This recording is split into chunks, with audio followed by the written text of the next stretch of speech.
le CIPAS. Merci. Merci.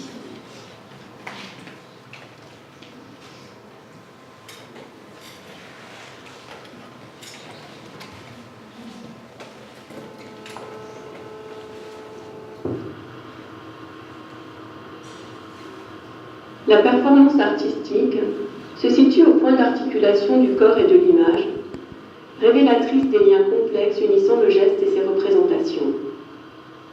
En rupture avec une certaine tradition, un certain régime de représentation, la performance est pourtant travaillée par des images et des mythes.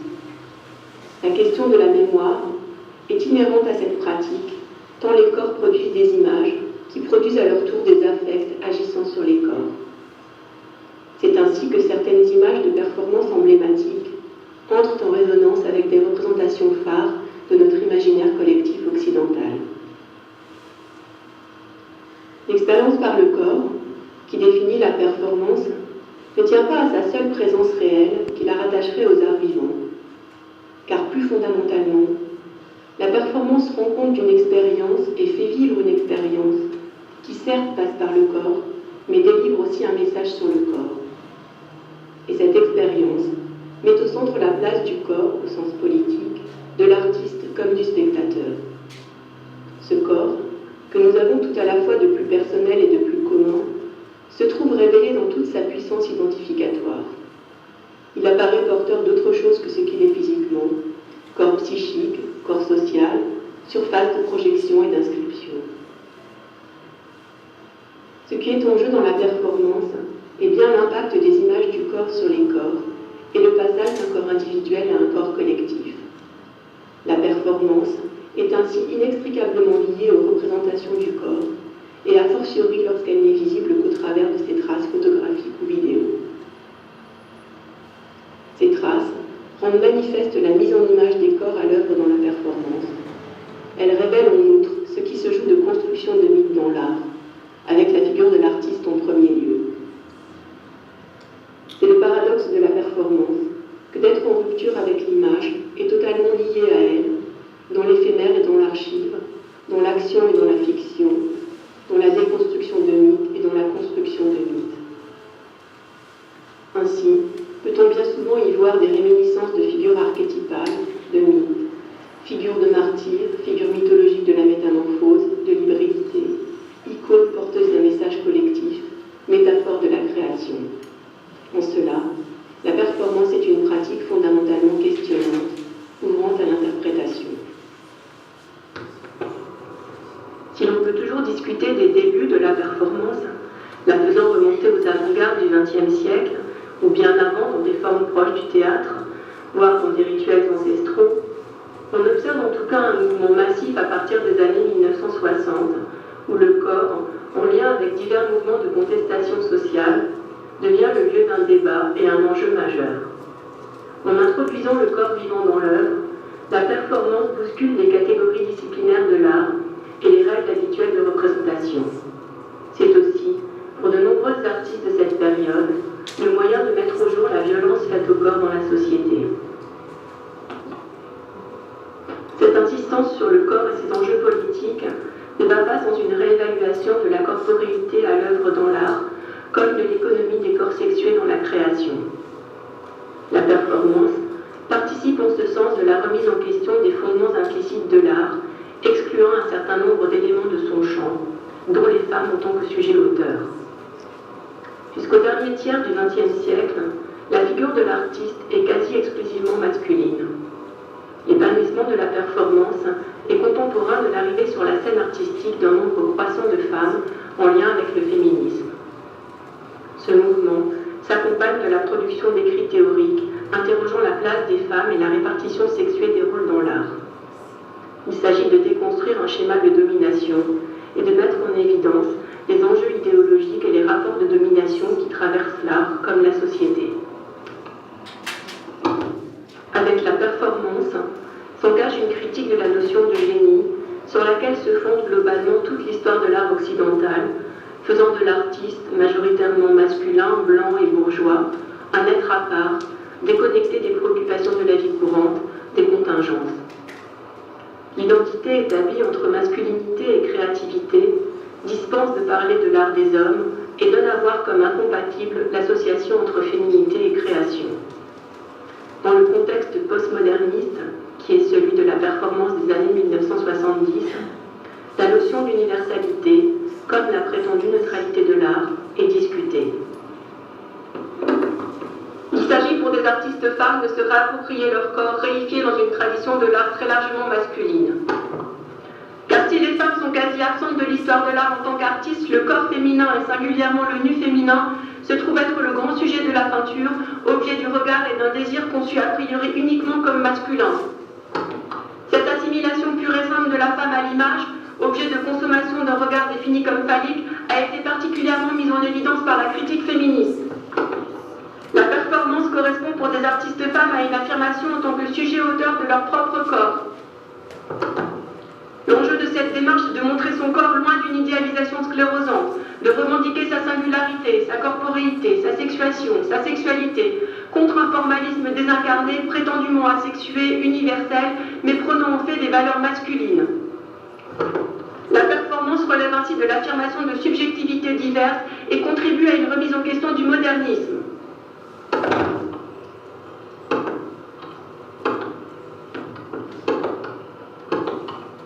La violence de nombreuses actions répond en ce sens à une violence sourde des images à l'encontre des femmes, présentes dans la société et à travers l'art.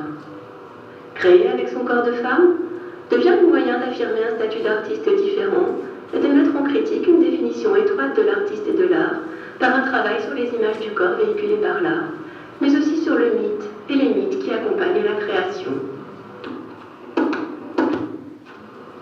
S'attaquer au corps du mythe, tel semble être en effet le moteur de nombre de performances.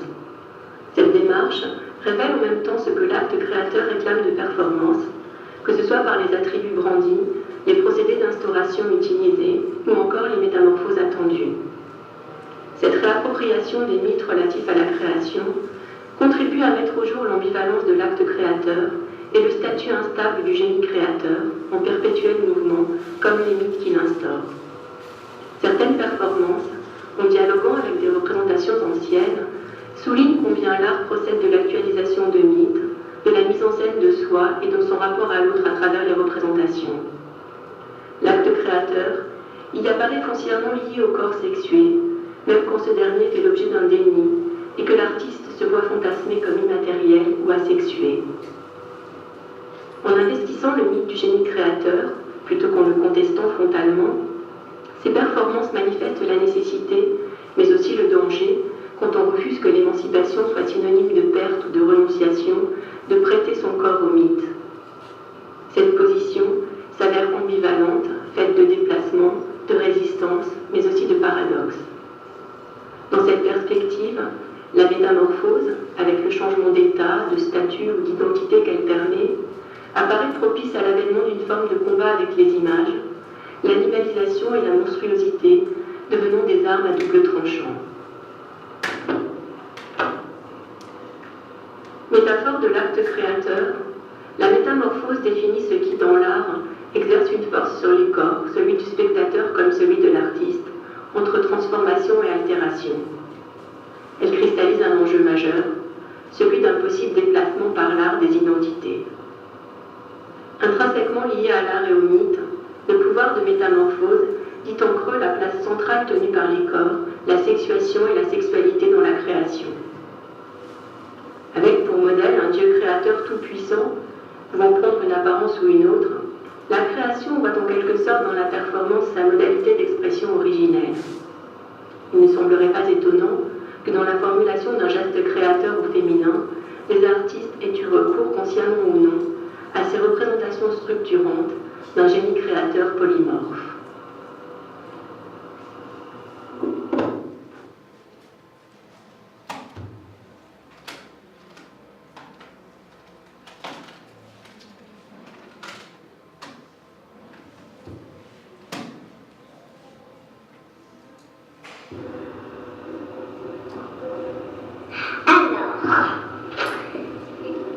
On me coupe les fesses. Non, et on coupe pas les fesses.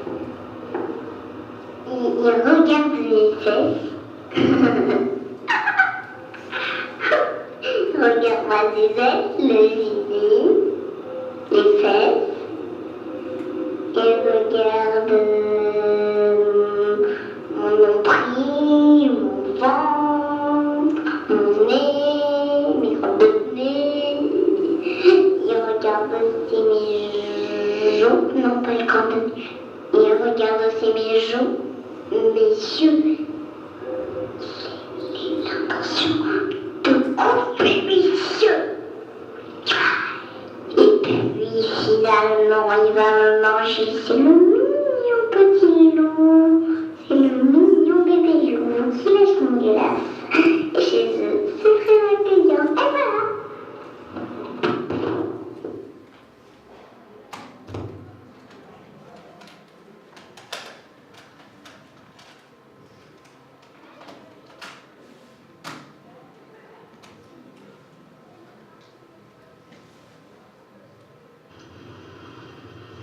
Cette réflexion sur le corps du mythe et le corps de la création, marquant la performance des années 1960-70, trouve un écho dans le champ de la danse, où à partir des années 1990 en France, de nombreuses démarches développent à travers la performance au sens strict ou la forme solo, l'idée d'un corps auteur-interprète.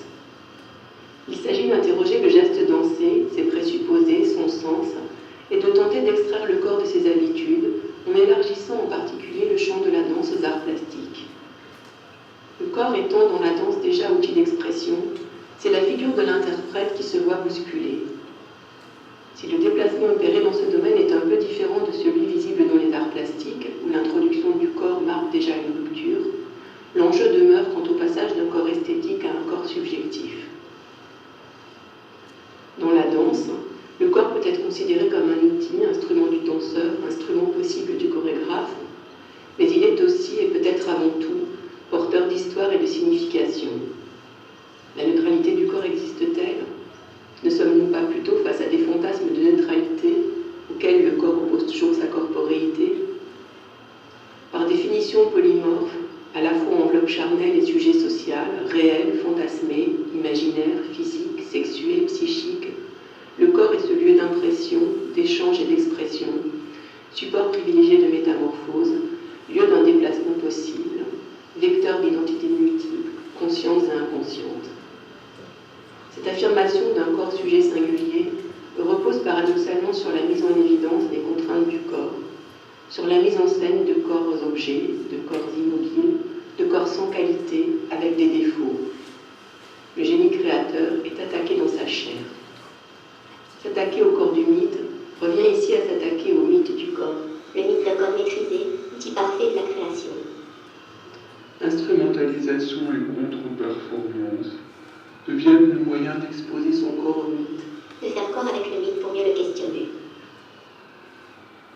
La performance apparaît comme un lieu possible de déplacement des identités, Contre un formalisme du geste, une danse désincarnée, édulcorée.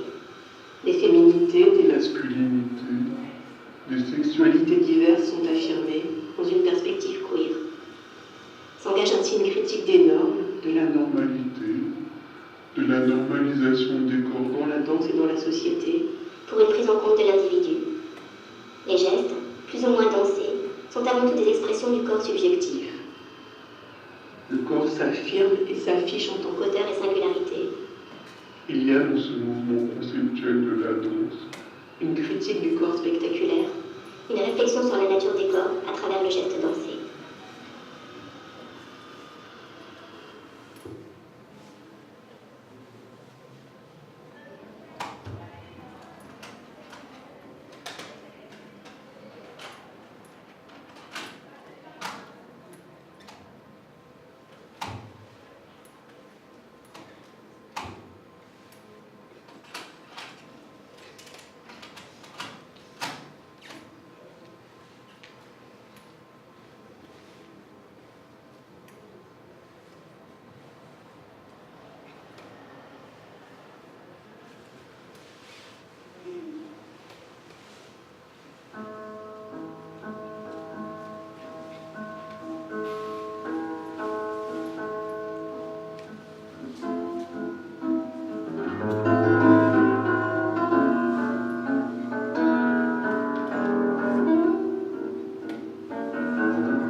c'est-à-dire à rendre visible par l'expérience quelque chose de l'ordre du mythe.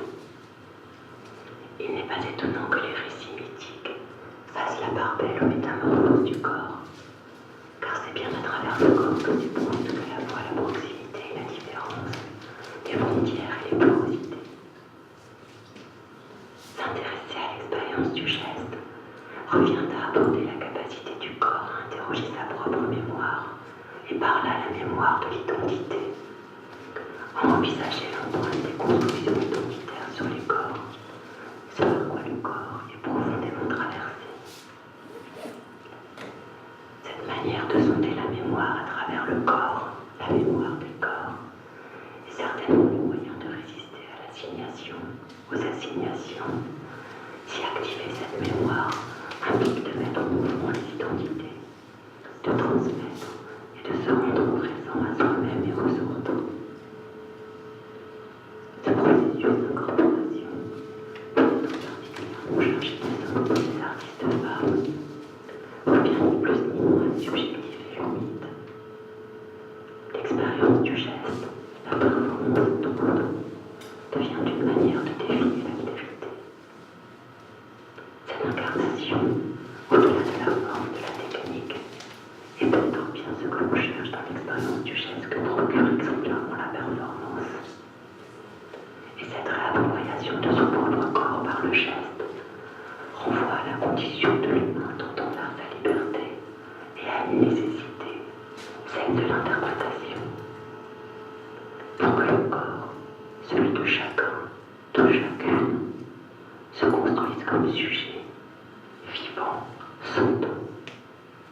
Pour que ce territoire, physique et psychique, ne risque pas de se laisser soumettre et sache opposer sa résistance.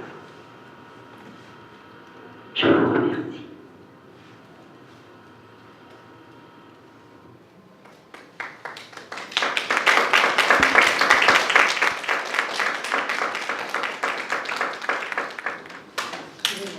Une question concernant le choix de vos images, justement. Comment vous avez procédé pour faire en sorte que ça se réponde, que ce soit dans les images très anciennes et un peu plus contemporaines? Est-ce que c'est venu par hasard de voir qu'il y a des choses qui revenaient, ou est-ce que c'est une recherche, ou peut-être les deux d'ailleurs? C'est un petit peu les deux en fait, parce qu'en effet, c'est un peu l'idée de. Enfin, souvent dans les. C'est un peu le début du texte de la voix off. En fait, on considère la performance comme faisant rupture par rapport à une histoire des images, qui serait l'image picturale ou sculpturale.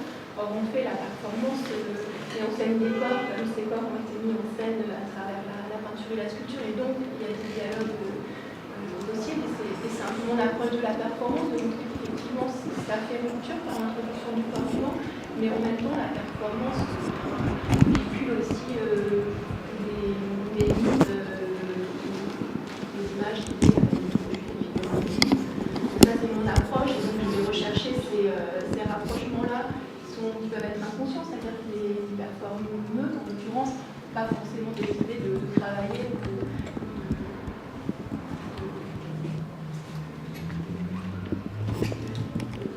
mettre ça en scène. Ça m'apparaît. Et puis après, au niveau... Après, c'est mon intuition aussi qu'il y a quelque chose d'une proximité là. Et là, je me fonde beaucoup sur l'approche d'un historien de l'art contemporain qui s'appelle Abby Barbour, et qui a vraiment renouvelé l'iconologie, la pratique l'approche des images, le sens qu'on va chercher derrière les images, en postulant qu'il y a un inconscient à l'œuvre dans les images, c'est-à-dire qu'au-delà de la volonté des auteurs, il y aurait quelque chose qui travaillerait les représentations justement de l'ordre du mythe, qui aurait à voir avec le mouvement. C'est pour ça que ça m'intéresse aussi, le corps en mouvement, la danse en particulier, et qui justifie comme ça, en tout cas sa pratique de l'iconologie, justifie pour les historiens de l'art, les historiens de l'art que je suis au départ, des rapprochements comme ça, parfois incongrus, ou en tout cas de rapprocher des éléments qui ne sont pas forcément de la même époque, du même registre. En postulant comme ça qu'il y aura un inconscient qui travaillerait les images, et plus largement on est dans une perspective un peu, dans une perspective anthropologique en fait, de penser les représentations comme liées à des gestes qui sont les gestes de nos corps, continents, à des siècles de distance, sur des aires géographiques très différentes. Donc ça permet en tout cas cette approche de l'image qui est fondée sur le montage. Parce que le montage, les attractions, un Eisenstein, c'est vraiment ce qui est particulier à cette. Je ne sais pas si j'ai bien répondu ici. Une question, c'est sur les représentations des objets en tant que plasticienne. Oui. Et sur le parallèle que vous pouvez faire, des représentations qui sont faites par la réalité, par rapport à l'image. J'aimerais savoir comment vous avez construit. Par rapport à ces objets, en fait. Les objets. Est-ce qu'il y a de la symbolique ou il n'y a pas du tout de symbolique, il n'y a pas de recherche? Est-ce que c'est des objets plastiques? Est-ce qu'il y en a pas? Est-ce que c'est de hasard? Tout à l'heure, vous parlez de l'incidence et Ben là, oui, non, c'est symbolique. Enfin, ces objets-là, c'est pas anodin, soit une poupée gonflable. Oui, justement, c'est pour ça que c'est pas ce que j'avais su avant. Je pouvais faire la même poupée gonflable, donc je vais la chercher quand même. Voilà, c'est ça. Voilà. Après, c'est des objets que j'ai pu fabriquer. Pour moi, c'était pour un premier solo qui n'était pas forcément une conférence performance, parce que la forme conférence performance, pour moi, il s'est imposé finalement. Ça me permet de réunir deux choses qui sont une pratique d'historienne de l'art et une pratique de plasticienne qui était à l'égard de la danse. Puis j'avais un premier solo qui était un solo avec objet sur la construction de la féminité, qui est devenu un solo conférence. Et depuis ce premier solo qui était assez fondateur, je pratique plus volontiers la conférence performance qui me correspond assez bien, dans des formes qui peuvent être plus ou moins scéniques. Celle-ci, elle n'est pas très scénique, il y a quelques objets, mais c'est relativement un dispositif de conférence, hein, c'est devenu comme ça. Après, ces objets, oui, ce sont des objets qui m'intéressent parce qu'ils peuvent véhiculer une image de la femme. Il s'agit de la poupée gonflable, de la danseuse, qui sont un peu des stéréotypes de la féminité, les fleurs, après les cornes qui sont un autre aspect peut-être d'une féminité, en tout cas qui peuvent plus indiquer l'empowerment, le bouclier. Voilà, c'est des objets que j'ai fabriqués. Il y a des choses que je réutilise, qui existent déjà, donc que je fabrique. Ça, c'est assez indifférent pour moi de pouvoir avec soit des choses des objets que je récupère pour du sens, et des choses que je fabrique. J'ai commencé avec des poupées, des poupées de taille humaine. En fait, c'est vrai que le rapport à l'objet, ça m'intéresse assez dans ce que ça peut être ce qui peuvent être une extension du corps et qui permet d'exprimer quelque chose du corps que le corps n'a pas forcément exprimé, puisque mon corps il est assez peu expressif en fait, dans ce type de dispositif. Il est un peu comme contraint par le cadre de la conférence, et c'est finalement ces objets qui vont dire quelque chose plus que mon corps assez neutre et ma parole qui est juste enregistrée, qui n'est pas là. C'est aussi une déconstruction de la conférence. Mais j'ai peut-être pas tout saisi de la question sur les objets en fait ici. Non, en fait, c'était pour ça que vous avez répondu, parce que vous avez dit qu'en fait, au départ, c'était des objets. Qu'après, au fur et à mesure, dans la recherche, voilà, j'ai plus rendu la démarche et la recherche. J'ai une question sur. Il y en a plusieurs, en fait, que je vais en poser. Dans ce que vous avez montré, donc, vous avez pris parti de ne pas parler vous-même et d'être à distance par rapport à ce que vous dites. C'est parlé très vite. On a aussi des photos qui sont. C'est pardon, j'ai pas entendu. C'est très vite, oui. Donc forcément, on n'arrive pas à tout saisir. On est partagé entre la voix et puis l'image. Et donc, du coup, forcément, on a un message. Il y a un peu subliminal, quelque sorte. Donc, par rapport à ça, est-ce qu'il y a un message dans ce que vous voulez faire passer? Et est-ce que dans ce que vous voulez faire passer, on voit beaucoup le mythe comme une femme belle représentée comme un objet, quelque part? Et derrière, vous avez des femmes modernes qui posent des images de corps déformés, avec des têtes, dans des conditions de souffrance. Moi, il me manque quelque chose en fait. Alors, je vais peut-être commencer par la fin, c'est-à-dire que je pense que la performance, la performance, elle a été beaucoup investie par des artistes femmes dans les années 60. 60-70, comme un médium qui n'avait pas été investi autant par le masculin, parce que c'est un médium nouveau, en fait, pareil avec la vidéo, en fait, donc les artistes femmes vont plus volontiers s'approprier ces médiums qui sont moins marqués par une tradition masculine, parce que la peinture c'est quand même une tradition très masculine, on a assez peu d'artistes femmes. Une théoricienne féministe de l'art, Daniel Pym, qui a écrit un article en 1970 qui s'intitule « Pourquoi n'y a-t-il pas eu de grandes artistes femmes ?» Et effectivement, elle dit qu'il y a eu des artistes, il y en a eu des très grandes, mais effectivement, il n'y en a pas. On peut essayer d'en faire l'histoire, mais il n'y en a pas à la hauteur de Michel-Ange, etc. Et est-ce que c'est une question par manque de génie, etc. Et elle, en fait, elle fait une déconstruction des institutions qui finalement balise la carrière d'un artiste et elle montre comment finalement le génie a à voir avec des questions sociales en fait, d'interdiction par exemple pour les artistes femmes d'accéder aux ateliers de nu qui fait qu'elles sont cantonnées à un genre.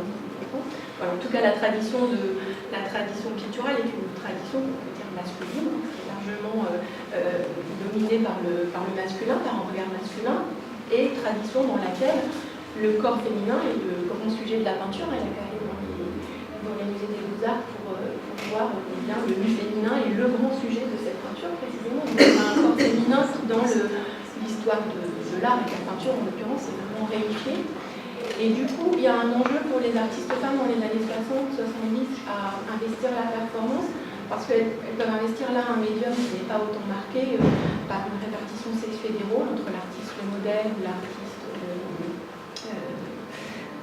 la toile, voilà, qui sont des rapports très très sexués, jusque dans le vocabulaire, la toile, on a vraiment un rapport très sexué et très sexualisé à l'art, enfin, à la peinture. Et la deuxième chose, c'est que du coup, c'est le moyen aussi de se rapproprier leur corps de femmes. Et effectivement, ça passe par une déconstruction de cette beauté présente à travers les images, cette idéalisation, en fait, ça passe par cette déconstruction de l'idéalisation pour une affirmation en tant que sujet. Effectivement, il y a des performances qui paraissent assez violentes ou dans une destruction du corps, mais je crois que l'idée, c'est plutôt de se réapproprier son corps dans sa singularité, pas dans une forme d'idéalisation. Ça, c'est plutôt pour répondre à la deuxième question. Et la première, sur la difficulté à suivre le propos, le fait que ce soit brouillé, c'est évidemment volontaire, c'est pas une conférence. Justement, je trouve ça chouette que vous parliez de message subliminal parce que, idéalement, j'aimerais qu'il y ait quelque chose comme ça qui se passe entre les images, le texte, les gestes que j'effectue. Ça se brouille et puis que finalement, le travail il se passe pour chacun d'une manière singulière dans l'interprétation, dans ce qui est capté ou pas. Mais effectivement, il y a une perte et une perte qui est sciemment mise en scène par moi, en fait. C'est pas le propos d'avoir un énoncé clair, linéaire, en fait, mais plutôt de ligner. C'est effectivement par rapport à une conférence, c'est pas possible d'être autant d'images, de les passer aussi vite, d'avoir des textes de registres différents. Après, je me mets devant l'image, donc je cache le titre, enfin, ça, c'est pas concevable. Et après, en même temps, je me dis que même dans une conférence classique, en fait, qu'est-ce qu'on retient d'une conférence classique? Enfin, qu'est-ce qu'on retient d'un exposé linéaire ou d'un message très clair? Il y a toujours de la perte, en fait, dans toute transmission du savoir et dans toute proposition théorique. Et finalement, il y a plein de choses qui entrent en jeu. La manière dont la personne qui écoutait disposait ce jour-là, comment ça fait écho à des choses, ce qui se passe au niveau affectif, enfin il y a toutes ces choses-là qui jouent de toute façon. Là, je me mets clairement en scène ou en situation de pouvoir s'exprimer davantage, mais qui sont à mon sens toujours là dans tous les cas. Je sais pas si...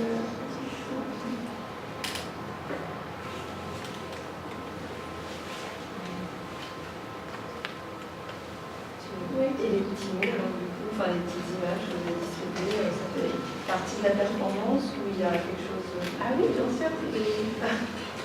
Elles sortent quand même de la bouche de cette poupée. C'est un petit peu c'est un petit peu comme si cette poupée gonflable, c'était un petit peu une sorte d'objet qui viendrait, qui serait comme ces performeuses en fait, qui recracherait peut-être une image de la féminité idéalisée. Donc, typiquement les représentations là, de Suzanne ou Vénus, ce sont des représentations typiques quoi, de ce féminin idéalisé à travers les représentations. En somme, c'est plus une conférence, c'est un spectacle, c'est une mise en scène. Oui, c'est une proposition artistique. En tout cas, ça, c'est mes propositions artistiques. Des images, le son, ça fait Exactement. penser à un spectacle. Oui, tout à fait. Il y a quelque chose. Alors, c'est pas très spectaculaire après, parce que voilà, je suis aussi dans une déconstruction du spectacle, mais en effet, c'est une proposition scénique en tout cas. C'est-à-dire que vous-même, vous mettez en scène. Oui, mais ce qu'il y a, c'est ce dont je vous parlais tout à l'heure, C'est vous exprimez à travers le volant, toujours pareil, le son, la vue, le geste. Oui.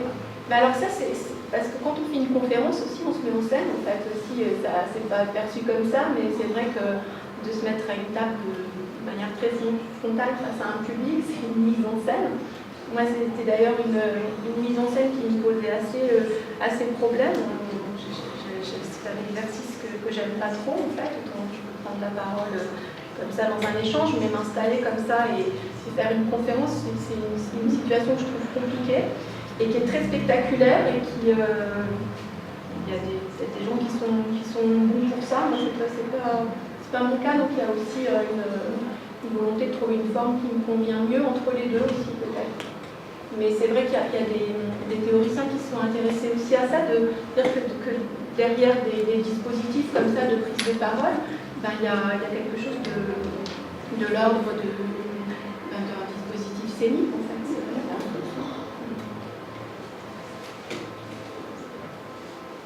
Et pour revenir en tout cas au Suzanne Vénus, il y a aussi le fait, surtout la Vénus d'Urbain, où on est dans une représentation idéale et en même temps on flirte avec une imagerie presque pornographique. Donc ça m'intéressait aussi de mettre en lien cette pornographie très acceptée dans l'institution muséale et puis une pornographie un peu moins qui choque un peu plus quoi. La poupée gonflable, c'est toujours une image qui heurte un peu plus.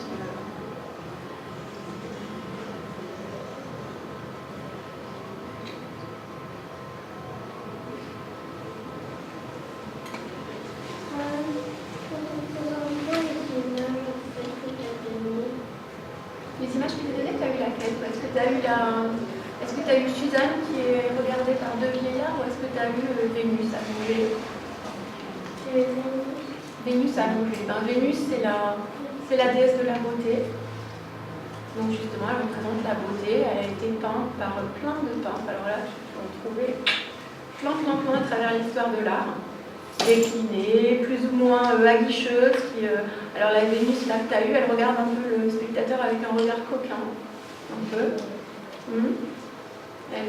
Elle essaie d'attirer un peu le spectateur avec son corps. Donc elle représente un peu une féminité comme ça, qui attire avec son corps. Moi je pense que c'est pas forcément la seule féminité, tu vois, il y en a d'autres. Il y a quelque chose dans la performance des années 60-70 qui est de l'ordre aussi de la mise en danger. Enfin, c'est une construction, bien sûr, mais il y a vraiment de la mise en danger, ça va assez loin. Donc, bien sûr, il y a aussi chez les hommes les actionnistes viennois, mais là, il y a quand même une tendance, il fallait un choc au départ pour remettre en question le regard. Bien sûr. Et aujourd'hui, comment on peut caractériser un peu les tendances qui ont fait suite à cette mise en danger du corps extrême. Alors déjà, en fait, il y a eu tout un courant des théories qui se sont intéressées aux archives de la performance, qui ont permis de regarder un peu sous un autre jour ces performances. Alors ça ne veut pas dire qu'il n'y a pas eu de réelle mise en danger et de mise à l'épreuve des corps, hein, c'est bien clair qu'il y a ça qui est peut-être moins présent. Mais ça a permis de relativiser un petit peu justement en montrant que les actionnistes viennois ou Chinapan, en fait, ont beaucoup aussi travaillé avec la photographie et les photographies qui rendent compte de leur performance pour dramatiser ces actions. Donc ça m'intéresse aussi pas mal ça parce que ça montre aussi comment la performance elle est liée aux images et aussi jusque dans les traces de performance qui peuvent être construites par les performeurs pour dramatiser leurs actions. Donc ça, c'est juste pour dire que c'est intéressant de penser toujours la performance dans son rapport à l'image, hein, que ce soit les images de l'histoire de l'art, mais aussi les images qui restent des performances, comment elles rendent compte d'un ici et maintenant quand on n'a pas été spectateur. Et il me semble que la performance, effectivement, il y a certainement plus le même enjeu, elle a peut-être plus même cette capacité, subversive, en fait, puisqu'en fait, elle est vraiment acceptée même par les institutions médias, on réclame des programmes de performance, enfin, et du coup, la performance, elle perd peut-être cet aspect contestataire ou de mise en jeu. Insoutenable. Alors après, certaines d'entre elles. Oui. Ce qui renvoie aussi au film de Tigrini et autres dispositifs liés à la violence sur le corps des femmes. Absolument. Donc effectivement, comme elle est acceptée, elle est peut-être polissée un peu aussi. Et moi, il y a une chose qui m'intéresse, et du coup, ma proposition, elle participe un peu de ce mouvement-là. C'est le développement justement de performances, alors soit qui sont plus en lien avec le champ chorégraphique, ça c'est une première chose qui m'intéresse beaucoup, en fait, ce qui s'est construit dans les années 90 et 2000, en fait, qui, je l'évoque un petit peu là dans une des parties du texte, où en fait la notion du corps d'interprète dans la danse est questionnée. Et du coup, ça donne lieu à des propositions de chorégraphes, plasticiens, de l'ordre aussi de la conférence dansée. Donc ça, c'est quelque chose qui moi, m'intéresse et qui est une évolution aussi de la performance, repasser dans le champ des arts plastiques. Hein, les passages des arts plastiques aux arts vivants sont assez nombreux, mais celui-ci m'intéresse bien par rapport à certaines formes qui se sont mises en place à ce moment-là. Et puis dans le champ plus de l'art contemporain, il y a aussi des propositions qui relèvent, comme avec Andrea Fraser, de la critique institutionnelle, où on est en fait dans une performance qui prend l'allure d'une conférence. En particulier, Andrea Fraser, elle propose une visite guidée d'un musée, en fait, elle est comme une conférencière qui fait une visite guidée du musée, mais en fait, dans cette visite un peu incongrue où elle va faire visiter le lavabo, les toilettes et faire l'apologie de l'institution, elle va en même temps complètement déconstruire les enjeux de l'art. Donc il y a quelque chose qui a l'apparence finalement d'une institutionnalisation, en fait, où elle est dans un corps très institutionnalisé avec son nom accroché là, son badge, et en même temps elle est dans une critique. Et du coup, moi, c'est ce qui m'apparaît actuellement assez intéressant, parce que, en effet, dans ce contexte où la performance est acceptée, comment finalement retrouver le moyen de mettre en critique les choses, et ça m'apparaît une voie intéressante, en tout cas, de surjouer peut-être